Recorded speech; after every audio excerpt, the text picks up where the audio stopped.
Hi guys! Dahil sa taglamig na, ang sarap ikain ng may sabaw. Kaya i-share ko sa inyo itong super yummy ko na lomi. At ito lang yung ingredients guys. Pasayan.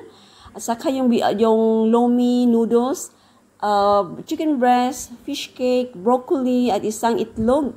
At 2 kutsarang cornstarch. Sa mainit na pan, maglagay tayo ng kunting oil. Pagkatapos, i-saute natin yung garlic at nagamit ako dito ng 3 cloves ng garlic at chinap ko ng maliit. At once nag-brown na yung garlic, ilagay natin yung chicken breast. Inikos-nikos siya hanggang maputi ang kulay. Pagkatapos niyan, ilagay yung pasayan at gano'n na rin. Inikos-nikos hanggang pumula na yung kulay ng pasayan.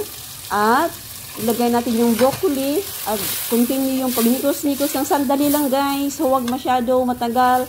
At ilagay natin yung boiling water. Gumamit ako ng boiling water para mapadalian yung pagluto.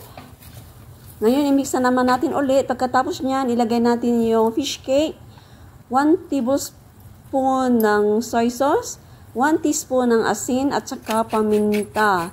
Pagkatapos niyan, i-mix na natin uli para ma-contribute yung seasoning sa sabaw. Pagkatapos niyan, takpan natin ng 1 minute hanggang kumulo siya. At ngayon, once na kumulo na siya, ilagay natin yung diluted natin na cornstarch. Dinalute ko yan sa tubig at i-mix siya sa sabaw. Pagkatapos niyan, ilagay natin yung 1 egg at continue natin yung pag-mix para hindi